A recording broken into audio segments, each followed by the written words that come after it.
Good evening, everyone. Welcome to the session of Bhav Samvad with Kalinga Literary Festival. Today we have with us the author of A Bit of Everything, Sandeep Raina. And I'm your host today. My name is Niyati. I'm a writer as well. Um, I would like to go into a bit about who Sandeep is. He was born and raised in Kashmir and Baramulla, where the book is set. Um, he has worked as an engineer, and his work has enabled him to, travel across the world and explore new cultures. He has spent a lot of time in Delhi, in Istanbul, and London, and he currently lives in London. Good afternoon, where you are, Sandeep. Really Good welcome you afternoon. here. Yeah, and we Good afternoon, also, Niyati. Thank you so much. yeah, Thank you so great to much, have and you here. thanks to Context India, Western Books, and Kalinga Literary Festival to have me on this session. Thanks. So, Sandeep, why don't we begin with what the book is about, and then we can go into a bit about why you wanted to write this book. So, A Bit of Everything is about a family of Kashmiri Pandits and different families of Kashmiri Muslims, Sikhs, and Christians who lived in Baramulla in Kashmir in 1980s and their lives post the 1990s, the violence and the tragedy that happened then. So, Sandeep, would you like to tell us a bit about, in your own words, about your background and what prompted you to write this book? Well, you already introduced myself, but yes, I grew up, I was born and brought up in Kashmir in this town called Baramulla. And I went to school there. I finished my engineering at university in Srinagar for 4 years at the Regional Engineering College, which is now NIT. Then I moved to Delhi in 1990, worked there in the computer and telecoms sector industry for about 10 years. I got married there. We have children. We have 3 kids. And then we moved out of India around year 2000 to Turkey, and we lived in Istanbul for about 3 years. And then for the last 17 years in England now. I live in Surrey here, where I'm talking from today. Great. What prompted you to write? You had a career as an engineer, and was that a natural, transgression movement towards writing, or did you suddenly felt this need to note down everything you've known about Kashmir till now? I think we all like to write something or the other, don't we? I mean, as children we write stories, and as we Yeah. grow up we write more stories. And I think I was in Turkey at the time when I started to. Perhaps I had a little more time on hand. I was a little more free in my head, and I started reflecting back on the days that I had spent in Kashmir, in the town where I grew up, and all the happy and the sad memories in small snippets, in small passages. I never had the intention of writing a book, I think, or even a long story in that sense. But I think the writer part happened more after I moved to England, and there was a huge collection of these small writings, which I thought perhaps could look better in a novel or in the shape of a book. And then I started to put it together, build characters around that story and those ideas, and then I think one day the book happened. I would like to also understand there is a very beautiful section. It's heartbreaking, it's tragic, where your character Rahul is in Germany and he's at the Chow concentration camp. And he, in this moment of emotion, of realizing that throughout history, so many of these tragedies have happened, and he finds this emotional connection to the Jewish community. And he calls himself, maybe I am Jew Pandith. So, how did that come about? Was it also from a personal experience? uh, Good one. I think, yes, I have visited that place in Munich, near Munich. It's the Yeah. Dachau concentration camp. Many people would have done that. It's sometimes there are chords which are struck when you are in a space or a place which has a bit of a history which you somehow connect with your own. Now, Yeah. it doesn't have to be exactly the same. It might be only a part of that history. It might have been the homelessness, or it might be the being a migrant or a refugee, or the thoughts that come to you about having moved away or Yeah. forced to move away from your homeland, and then you are in a different place altogether now. So some of these places do bring about certain emotions in you. I can't recollect whether I really had those emotions when I visited per se, when myself, but I think when I was writing, it definitely came back Yeah. later on, much later on. That's how it becomes part of that story. Wonderful. Also, to come back to your hometown of Baramulla, Barmul, where this is set on Tashkent Street, um, the book describes Kashmiris, Kashmiriyat, and the way it existed in the 1980s, late 1980s.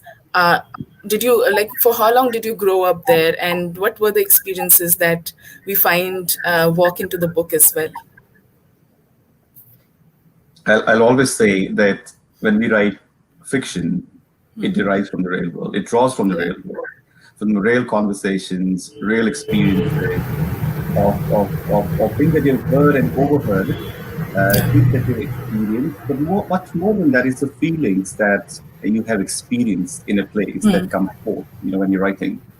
So a lot comes from that what you touched upon, the Muslims and the Sikhs and the Hindus and the Pandits and the Christians lived together in great harmony, I must say, when I was growing up. We went to school. I went to a missionary school, St. Joseph's. Most of my friends were Muslims. There was a huge Sikh community in Baramulla that we grew up in. So I don't think at any point of time we ever differentiated. We never really knew whether we were Pandits or Sikhs or Christians. We were just children going to school, same class. Yeah. And interestingly, we're still very connected. That group of friends who we went to school with is still the same. We have still the same emotions. We're on a WhatsApp group. It's amazing the kind of relationship we have kept for decades. It still exists. So That's yes, amazing.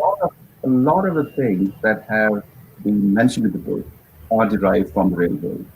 Yeah, wonderful. It's amazing the way when we really talk about Kashmir and Kashmiris, all these real life relationships have existed, continue to exist in harmony. What do you think brings about this disparity in fiction, or when was it also that you felt like in the 90s, as you said, you moved away? Was it because of the disparity that the community or your family felt? Um, Well, 89 itself was a time when things had started brewing up, Yeah. social politically, I think politically more than in any other sense. And we already had, in our college, we were delayed by 6 months because of all of those things that were happening around us. But that was just the beginning of the what was to come in 1990. I left actually to look for a job because I had just finished my engineering degree in December of 89, and I left in January. My parents left just a few months afterwards. They were in touch with me, and they felt very uncomfortable after a point, and then they left because they felt that the environment wasn't really suitable for them to continue living where they were. Right. Okay. Thank you. So, your character, the main character, the protagonist, Rahul, is a professor of English, and he loves painting, and he loves tending to his garden through with the help of Firoz, who sort of becomes his protege. Uh, Tell us a bit about your relationship to literature and gardening, both these things, because I can assume you are a gardener yourself. Well, I can claim to some amount of gardening that I do. I fiddle about a bit. Yes, well, when you grow up in Kashmir, there's always a lot of green places around you, and we had a small garden. And my dad used to be an avid gardener. He used to potter about. He used to plant, flowers and trees and shrubs, and he used to take help from other gardeners, either from his college or from the neighborhood and so on. People who came to help him, and I was a helper as well in that sense. So I learned a bit of gardening from him, and not really perfectly, but I would say yes, I enjoyed doing what I did with him, helping him out. My love for literature or my interest in literature, I think, happened very late. As I said, only once I started putting things together in the form of a book that I realized literature or, a novel needs to speak in a certain way. It's a craft, it's a skill, it needs to be developed. It's not just random writing. My dad used to be a professor of English literature in Oh, Baramulla, in the college there. So I can't say I learned a lot of literature from him, but at a subconscious level, I have heard him teach students Shakespeare and so many other English writers. Maybe at a subconscious level, it just got embedded somewhere. I'm not sure, but it did kind of reveal itself much, right. much later in life. So Rahul has a lot of impressions of your father then, his Uh, mannerisms.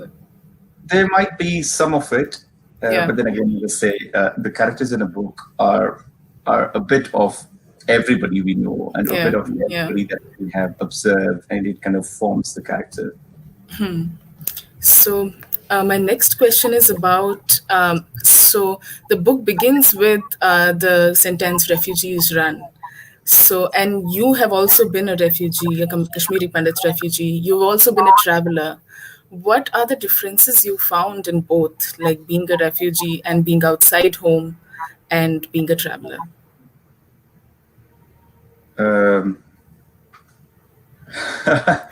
okay, I think one of the biggest things which I observed as being a migrant or Yeah. a refugee or a person who has traveled across different cities and countries and continents is you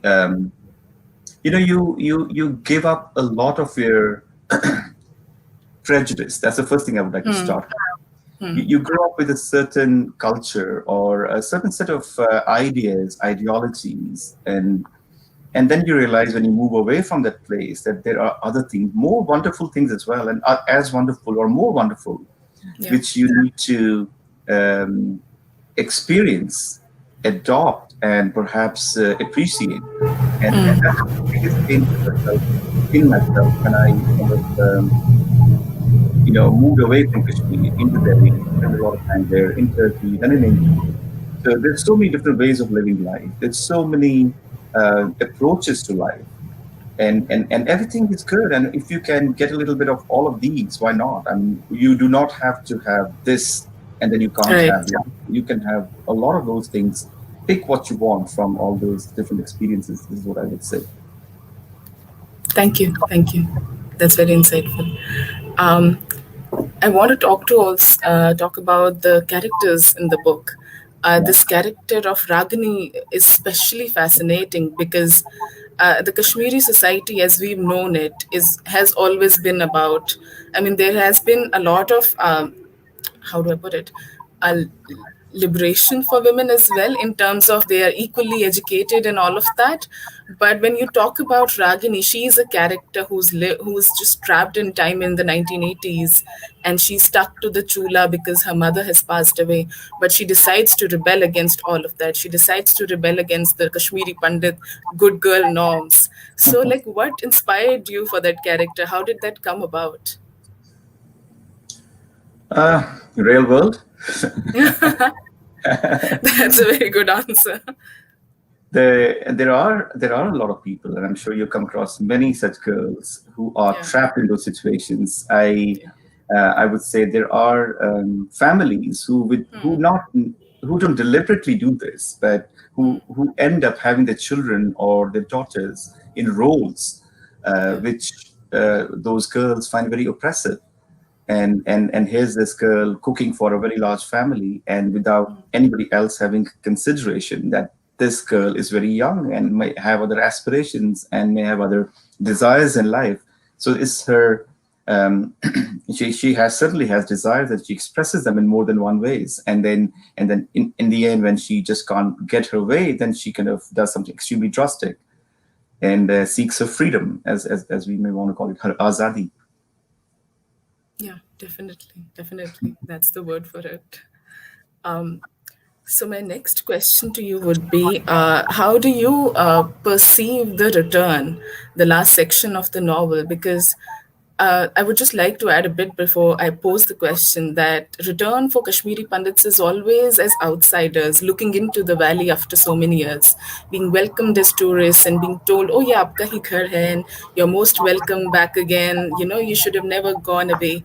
But when we look at the return in your book, I don't want to say too much, but the fact that there is this idea of a different an imagination which is so different from any other literary work or cinematic work on Kashmiri Pandits. Was it also your experience, and could you tell me a bit about what happened when you returned to the valley, and how many years was it before you returned? Yes, it took me a very long time to return or to make that sort of touristic trip. Yeah. 22 years, and it happened that one day I was watching TV here in England, on the Indian TV, and there was this song shot in Pahalgam. It was a typical Hindi film from the 70s, and then there were more songs. I was very interested because suddenly it clicked in my head. This was around 2013. Well, my kids are growing up, and they have not really seen Kashmir, and maybe they really should at least see the place. It's such a beautiful place, and there are such beautiful people there. And of course, why don't I take the family for a trip to Kashmir as a tourist, for nothing else, but just as a tourist, introduce my children to Kashmir. And then my parents, who were living in Jammu for 24 years, had also not been back. So I persuaded them. So my wife and I, we persuaded them to come with us to Kashmir, and we spent good 10 days going to Srinagar. We stayed in a houseboat, which we had never done before when we were living there. Isn't that so? That's one thing that I hear from every Kashmiri Pandit, that we had never gone into a houseboat before Yeah. we went for the Well, return. when things are around you, you don't really see them as a Yeah, tourist. You that's live there true. all of your lives, and you're too busy with your lives to do any of those interesting things. So we Yeah, lived in the houseboat for go a ahead. few days, and then we went to the temples. We went to Tulmul, we went to Shankaracharya, we also went to Hazratbal, which is a dargah, and which was very close to where my college was. Oh, Uh, okay. and we took our children and my parents to Gulmarg and Pahalgam, and then Baramulla, of course, which was Hmm. maybe I did want to go, and my parents, which was extremely emotional, Yeah. in a very pleasant way. All the neighbors came out to me, people who lived around, who we knew from that time, came and hugged us, they met us, we had tea together, we had dinner together. My friend came and his family invited us over for a very nice meal. We spent a whole day. So it was an extremely revealing and a very transformative experience, I must say, to be in Kashmir after such a long time. It felt Yeah. as if it was very surreal because things were pretty much the same. Yes, of course, there was traffic, there were more houses, and there was generally, everything was a little more crowded than before, but the people were the same, and they met with the same love and affection and memories, and people cried. It was not just us Yeah. crying, but there were people who met us and they cried when they met us, and there was such a lot of love. It was amazingly surreal. So when I came back, I perhaps forgot to mention I had spoken about going to Kashmir and my book to Jaya Bhattacharya Rose at Ace Literary Consulting. So when I came back from this Kashmir trip, I met her in Delhi, and I said, "Look, this was such an amazing experience." So she listened to my story, and she said, "Would you want to write about this experience in a newspaper just to let others know what you felt?" And it did. So that came out as my first piece in the Hindu, called "Back to the Valley," and everything that you read in that piece is exactly as I experienced it. Yeah. So Jaya, over that last few years, then also sort of guided me towards how to get the novel published, and Right. ultimately we met Westland, and then we had this novel in this shape and form. Yeah, it Would you was. tell us? Sorry, go ahead. Sorry, go ahead, please. Now, from an experience perspective, I think I would say to everyone, just go to Kashmir. If you Yeah, haven't been for a long time, you must, and you must take your children, your families, your parents, whoever needs to do it. absolutely. So Absolutely. it's a lovely experience. We were just discussing the snow as well. Like, so you must go when there is snow, not just on Zeyathatam in the No, summer. yeah, that's true. Yes. Yeah.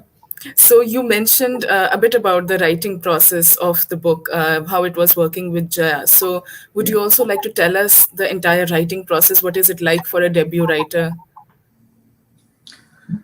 Yeah, well, I would say the process of writing, or when I decided I need to publish this as a novel in a novel form, or the literary fiction genre, I had no Yeah. clue about genres and all. It somehow went and slid into that category, perhaps. Um, I think when you get an idea, when you get a thought which you think is important, even if it's just important to you, jot it down, write it down on a piece of paper. It doesn't matter whether the world is going to listen to that or not. It's important for you. If it comes to you in a dream, put it down on a piece of paper. If it comes as as an intuitive thought and you want to write it down, it's so powerful. It's like a spark. You must certainly write it down somewhere, and then see if you can put it all together in the form of a story. If it's coherent, if it's flowing well, if it is going to catch the interest of your reader. But most importantly, do it for yourself. Write the story for yourself, because when you do that, it becomes extremely powerful and it becomes your story. It doesn't matter whether anybody else has told that story before, or there will be many others telling that story again. You need to tell your story. And as a discipline, a lot of people would say write every day and write something every day. I have not done that. I will say I've been very irregular in writing. I have only written when I felt I must write. When there was something really important that came to my mind, I wanted to write it down. It kind of fit into the story. And then the characters need to be definitely speaking to your language. But then after a point, the characters have their own life also. They take the book forward. Um, and I think show it to a few friends who are friendly, Yeah. and they'll give you good feedback. But then, of course, you need to take it to professionals as well. When I spoke to Jaya, which you mentioned again, she was extremely helpful for me to understand, because coming as a debut writer and never written before, she could tell you what was the craft, and what exactly is it that you need to work on the structure. Perhaps need to work on the viewpoint a little bit, and your story will remain your story. But Yeah. what a good literary consultant will do is they'll take you through the craft and the steps in a very professional manner. That's great. That's good advice actually, because there is not really a single path to how a writer works. There are so many different ways to do it. And I remember reading somewhere that there are only six stories in the world. It's about how you tell the story from your perspective that counts. And I think with your book, you've done something really incredible for the Kashmiri Pandit story, for uh, the community and the entire Kashmiri community story. So congratulations for that. Thanks Um, for that. I would also like to ask you a bit about um, a bit about how not just the writing process, but who are the writers that also informed your work? Who are the ones that you look up to, who inspired you to, uh, you know, put pen to paper? Oh, hard one. Uh, I I can't think of writers, honestly. I haven't really thought about this, and I Yeah, can think of if I read a book, I like the book. If I'm not able to go off, reading a book after a few pages, it means I can't read the book. I would not know whether it was the same writer or not. The same writer might be writing a very nice book, which I can read, nice to me, I mean, and the writer might have written a book which is not readable for me. So I can't really give you names of writers who I have appreciated. I have liked a lot of books and I have enjoyed them. I remember some of them.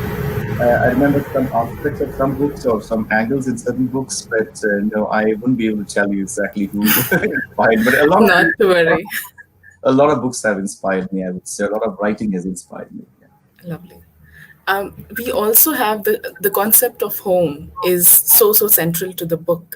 Rahul spends so much time, your character, painting the house. He so lovingly builds the house, and it's a sentiment that so many of us obviously recognize. And the idea of belonging is also central to all of our lives. How did you come about to sort of understand it yourself, or what if you would like to say anything about the idea of home, about Rahul's home. And I also had this another follow-up question with it. Is your home in Kashmir still standing? What can you tell us a story of that home too? Okay, the first part, which is the sense of belonging, I think a home, when I say a home, it means the Yeah, people who which constitute a home, the parents and the children. That's the first unit of a family, become the home, and then you have the extended family. That is home for yeah, everyone, I'm sure. But then you need some structure around it. You need the walls around it. You need the windows and the doors and the floors and the ceilings around it, where you keep your possessions and things that you love and you grow up with, your clothes and your books and your cups and plates and things. That becomes your house, and but also somehow that also becomes your home, because you associate yourself and your culture and you're growing up with all of these things around you. The garden that you may have, or the trees that were around your house, the plants that you grew, or what was around your house also is part of that concept of home, I would say.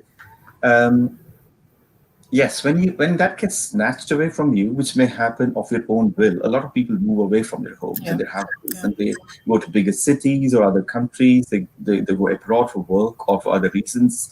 So that also is a loss of home.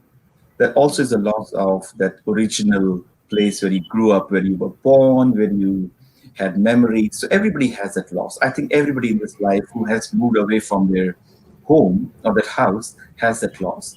But in some cases, that loss becomes really strong when you have not taken the decision to move away, and there were certain situations in which you were compelled to leave that yeah, environment or that mohalla or that street or that house. So coming to the part about but yes, finally, there's huge security in that concept of home, I would say, for a child, but also for an adult, because that's where your culture resides, that's where your language resides, that's where your yeah, belongings are. So your moorings are, I would say. It's a very important aspect of a person's life. Um, when you ask me about my house or my home in Baramulla, yes, I grew up. I went to school there, as I said. Then yeah, my parents built a house in Baramulla, and my dad was actually from Srinagar, but he came to Baramulla okay, because of his job, and he and my mom they built this house, and we lived in the house for about 15 years, yeah, and then we left in 1990. Then the house was burned down because there was a lot of oh, disturbance, I guess, at the time. right, I think a couple of years after we left, we heard news. I was in Delhi that the house had been burned down. So we never found out who burned down the house, and then later on, my dad sold the little land he had around the burned down house to a neighbor, and then it got passed on to other people, and then somebody else bought the house, built a very nice, beautiful house. So when we visited in 2014, this was a neighbor whose granddaughter lives there now, wonderfully kept, almost the same as our house was, because the structure, the base was pretty much the same. But of course, different people living there, and we knew those people, and it was really nice to meet them all. yeah, lovely. Thank you. Thank you for sharing that. So, because we are halfway into the discussion, would you all like to read a few excerpts from the book for the readers? Sorry, for the viewers? Sure, sure, I Yeah. can, of And course. I would also like to mention for the viewers, if you are also readers and would like to buy the book, there's a running text under the scroll, and you can click on the link and get the book from there. So, over to you, Sandeep. Thank you, Niti.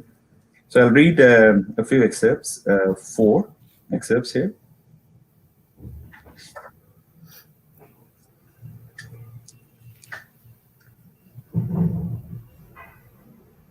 Okay. The Chilai Kalan, the deadliest 40 days of winter, invaded Kashmir like Genghis Khan every December. This was followed by the less lethal Chilai Kurd in January and the retreating Chilai Bacha in February. Genghis Khan had never attacked Kashmir, but his horrors were known to all. Unlike him, His descendants built the lovely Mughal gardens in Srinagar with gushing fountains that spilled poetry and curved stone alcoves that bred love. The Chilai invaders attacked Kashmir, swishing their icy swords from December till February, sending Kashmiris reeling into their homes and putting poetry and love on hold until the winter thawed. Icicles hung like knives from roofs, and the cold wind butchered hands, ears, and noses. Puddles froze, mud hardened, and wood dampened. Although Ragini's fingers bloated with chilblains and itched, she said to Rahul one day that she loved Chile Kalan because it kept the relatives out who came in swarms in the summers, like the forces convoys, claiming that the Wooler and Dull Lakes turned their houses into hot hammams, while Varmul's cool wind made it a summer paradise. I'll read another excerpt for you, Lovely. Nate. Yeah, sure.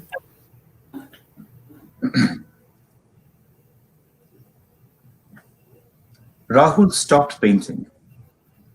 His gentle shepherdess sat on a haystack, discarded, a lamp by her side and a stick in her lap.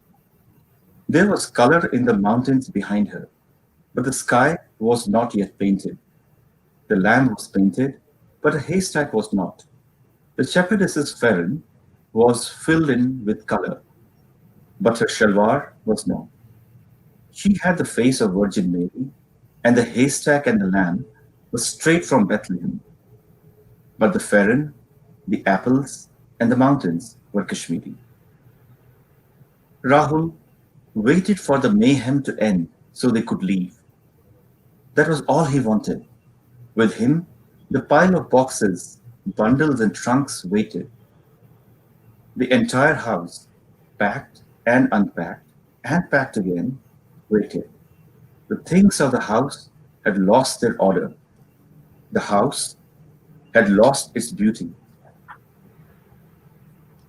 The daffodils sprouted early that year. They asked Rahul to stay back, to reconsider. They said that they were not going anywhere. But when a cold rain lashed at them, the daffodils shrank and their white petals hung morosely. Earthworms appeared in dozens, in scores, in hundreds.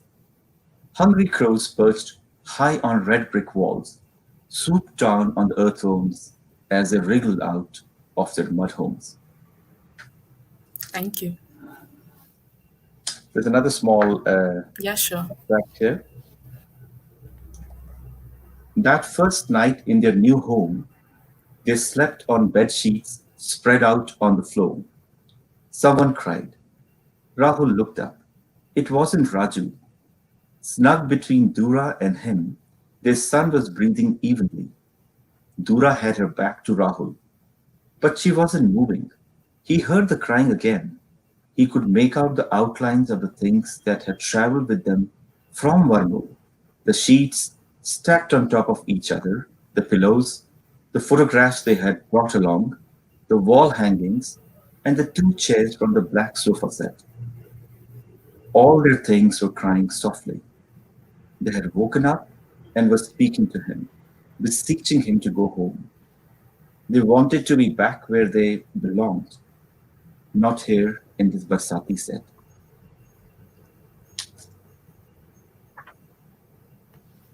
And this is the last extract. Kashmir's stories were not his stories anymore. Just like those in the valley would never know what leaving the valley, what living in Delhi, and what being a refugee meant. His stories were his alone, just like others' stories were theirs alone. It would take another birth, another lifetime to exchange them. In Tashkent Street, when all had been well, a long time ago, all strands had come together. Every story had begun where the other had ended. Interlocked, they had formed the truth. Now they were fading like black and white photos and acquiring blurred shapes and forms that hung between the truth and lies. What can you weave when the strands are split apart? You knit stories with holes, gaps, and loose ends. Ragini's letter had a plea, and it had an accusation. It was a cry for help, but it was also a lashing out. He was too spent to answer her question, to explain what had happened to Kashmir, why the valley was the way it was, or why it echoed with anguished screams. Words failed him. In Delhi, he faltered and stuttered. His thoughts were knotted, and they often became jumbled. Kashmir was best not explained. What a beautiful line. Kashmir was best not explained. And with that, we move to the comments that would like a few explanations on Kashmir, actually. Um, so let's, can we get this comment by Ashutosh Kumar Thakurji? He's asking what was the most untold reason which is yet to be told. I mean, the situation which compelled for most fateful exodus for Kashmiri Pandits from the valley in the horrific winter of 1989. Please enlighten us with your first hand experience. Well, I think there was a huge political upheaval, I would say, around the end of 89 and the beginning of 1990. And there were lots of powers in play at the time.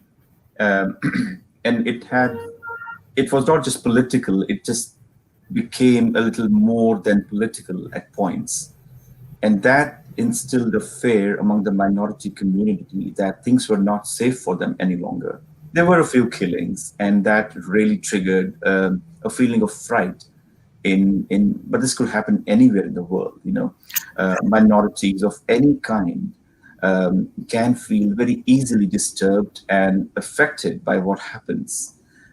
While there was a lot of people in the majority community who were also impacted, affected, killed, or in many ways discriminated against. But it's always the fear of the minority which needs to be seen, which compels them to take very, very drastic steps. And it's a very real fear. You have to be a minority of some sort to understand. And we all are. We all are at Yeah, some point in time in our lives a minority of some type. We might be a religious minority or a minority of a certain belief or a caste or a creed or a definitely. nationality. And we have to consider that when this happens, it's a real fear, which makes people do extremely drastic things like abandoning their homes, running away from their homes, fleeing for safety and for their well-being of their own families. Thank you. Thank you for answering that. Um, Rashmi Ranjanji would like to know, as a first time writer, how do real life events affect your subjects? Um, I think real life events are important. I think because they lend credibility to your story and your characters. Your characters behave in a certain way, but they are all borrowed from the real life or the people that you met and seen. They may not be exactly in the same shape and form or have the same names or the same religion or color or whatever, but they are the conversation, the dialogues, the thoughts, and the feelings are from real people and from real places. For me, as a first time writer, I think I had to depend a lot on the real world. And I hope I can always depend on the real world when I'm writing stories, because I think that is really, really important, because you cannot write fiction, which is completely, I always say this, which is make believe, because that would not resonate. We would not understand it. That would be so alien to who we are. Yeah, wonderfully put. I would also like to move to the next question then. Krishna Nand, I'm sorry. I would like to know why Kashmiri Pandits' excruciating stories are underrepresented in mainstream academia. How can they be brought in mainstream academic discourses? So, would you like to comment on that? I can I take up the question. Yes, please. You are in the academic sector, so you might Yes. be able to say that. Yeah. So it's I think it's a misconception really that these stories are underrepresented. I think it's a matter of like, because academia is a place, it's like a labyrinth. It works in strange ways. It's inaccessible in many ways. That's true. But if you are in academia, you know that the work on this has been done. A lot of people have written about it. A lot of academic books also exist on the Kashmiri Pandits. My own area of research, because of where I belong, is the Kashmiri Pandit community, and Kashmiris in general, the cinema and the music they make. So I would just like to say that if you go deep into the academia, academic journals, you will find work on Kashmiri Pandits. So do we have any more questions? Please ask us more questions.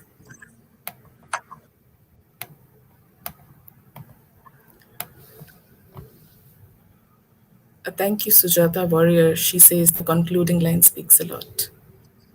I'm sure yours, Sandeep. Do we go ahead with the discussion till we have more comments? And Archana Zutshi writes, return of Kashmiri Pandits is still a distant thing. Of course, even going as a tourist is difficult. Uh, Please respond, Sandeep.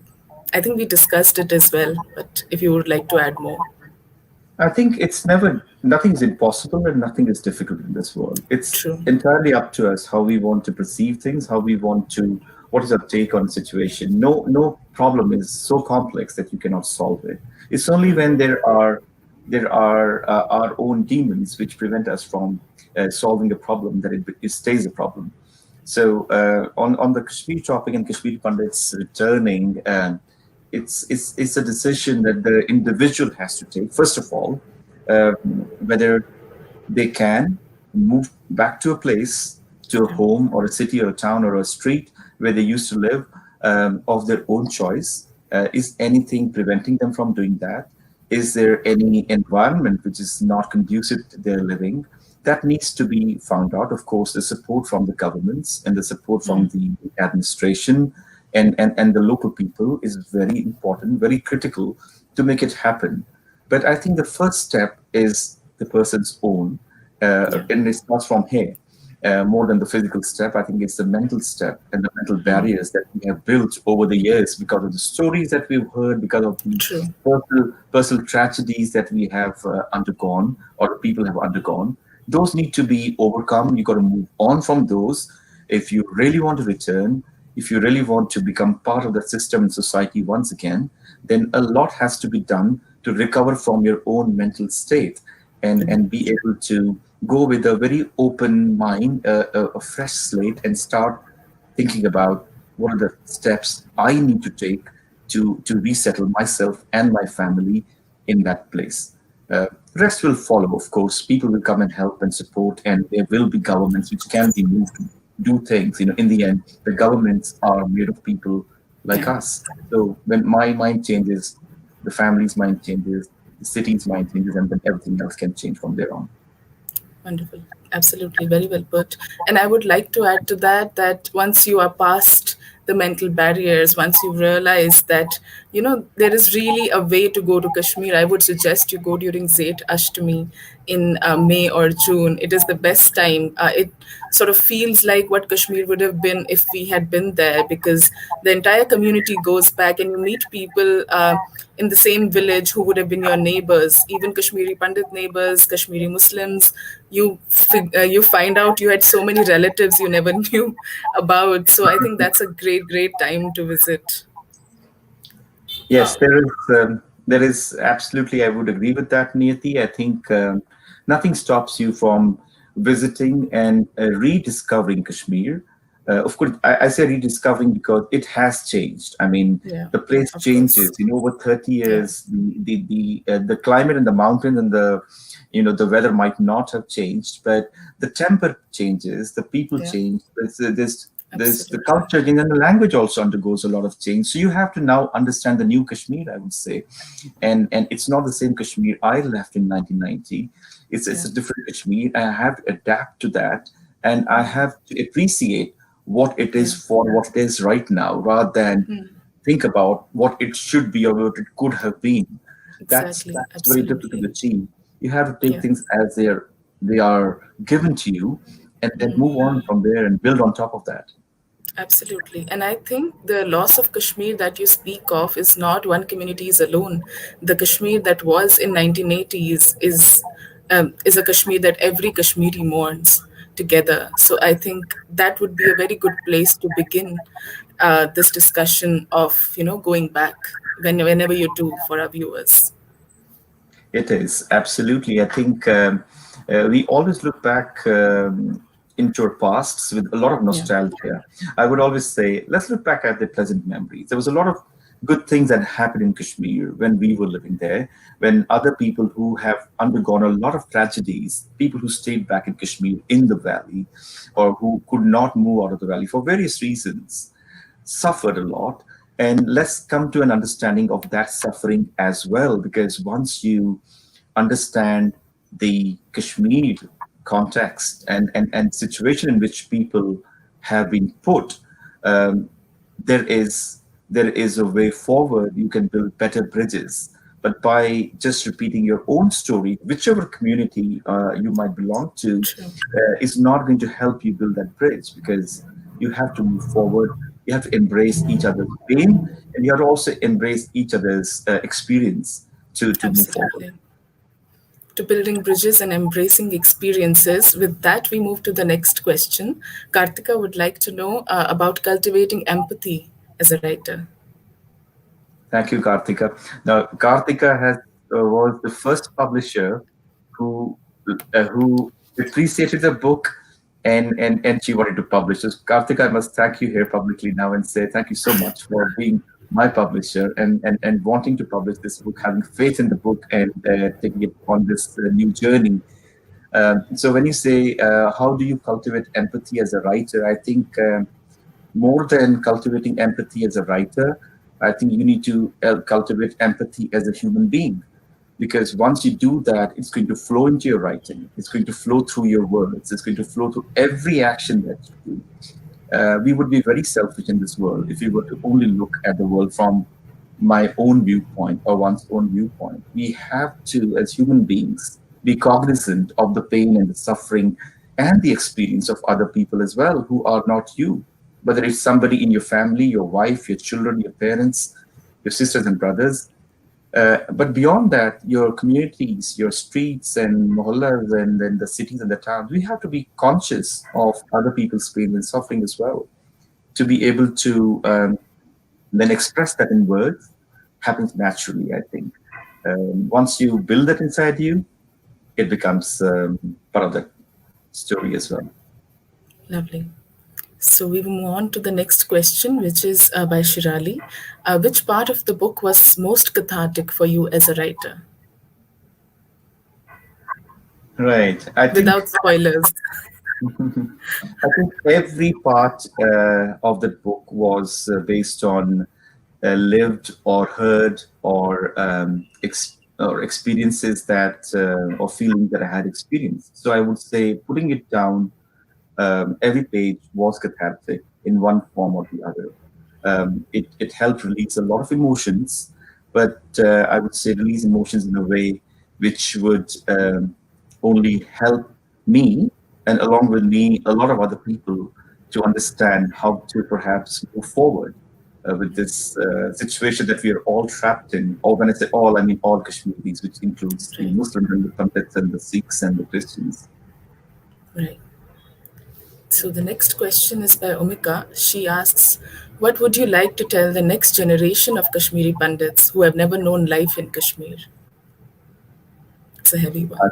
I think this is Niyati who hasn't lived in Kashmir.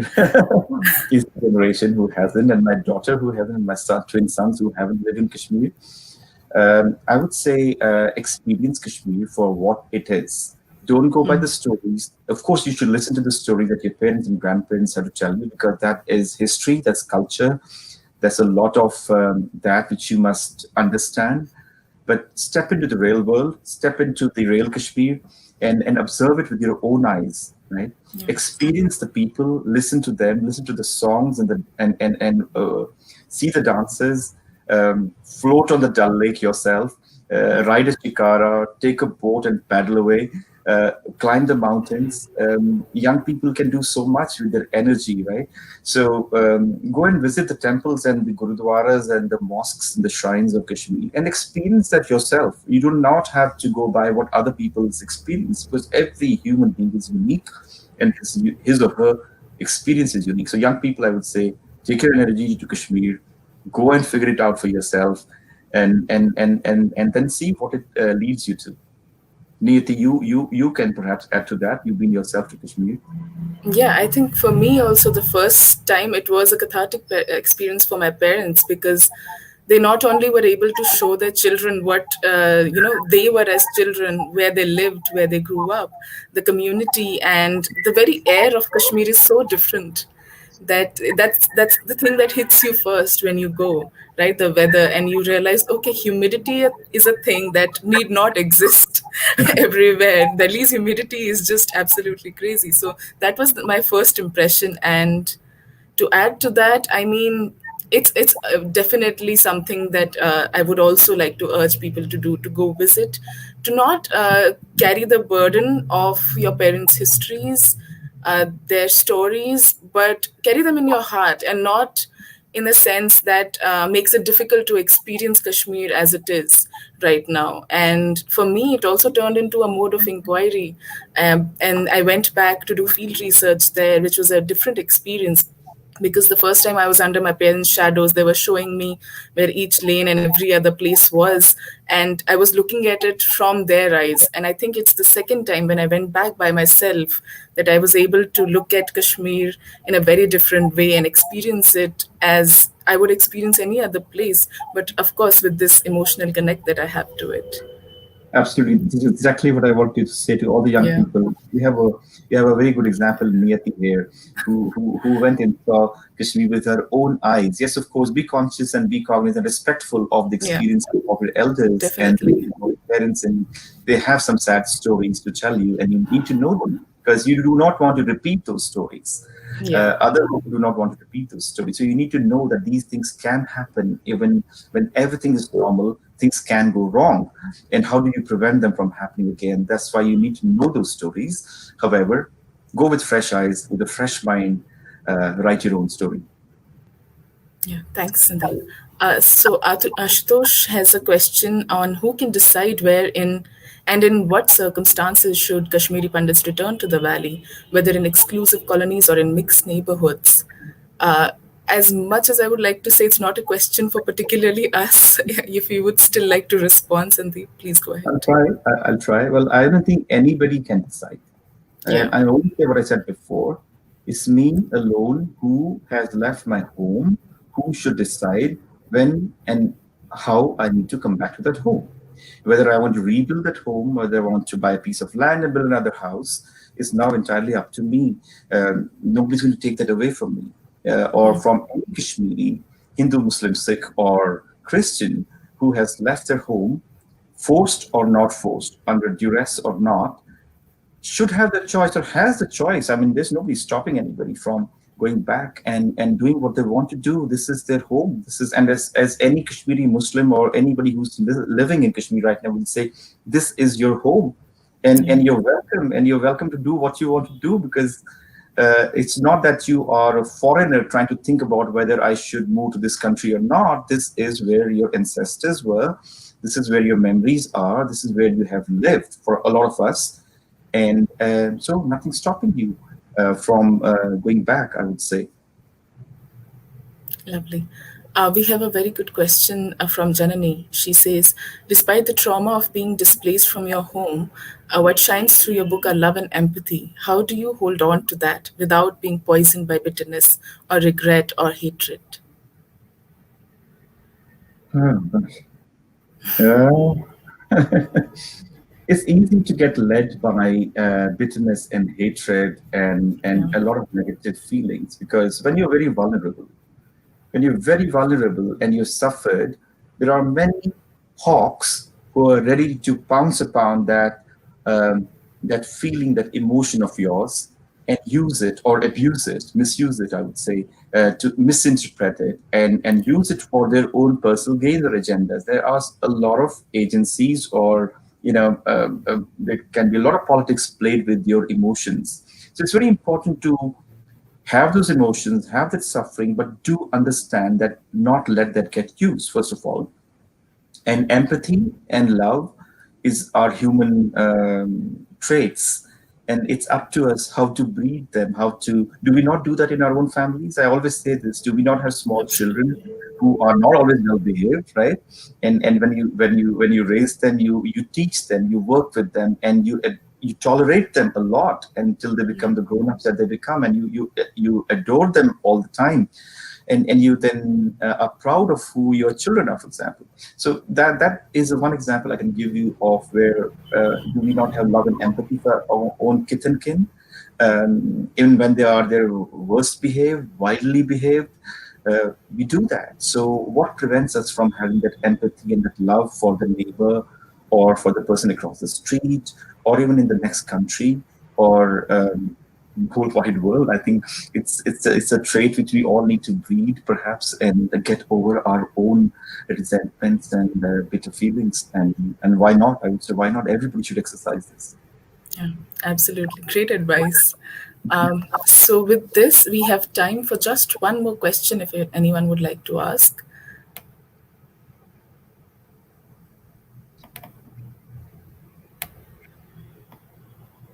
Thank you, Priyanka.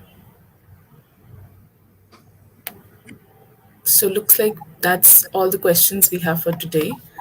Thank you, everyone, for joining us. Thank you, Sandeep, for this wonderful discussion. I would urge everyone who wants to understand the Kashmir story, the Kashmiri Pandit story, who wants to understand what it is to write with empathy and love and understanding about Kashmir, even though it's best not explained. Please, please, please buy the book. Thank you so much, Sandeep, for this session, and for Kalinga Literary Festival for having us today. Thank you, Thank you everyone. very much, Niyati, for your time and for all the questions. And thank you, audience, for joining the session. I must thank Kalinga Literary Festival as well for having me here today. Thank you, everyone. Thank you.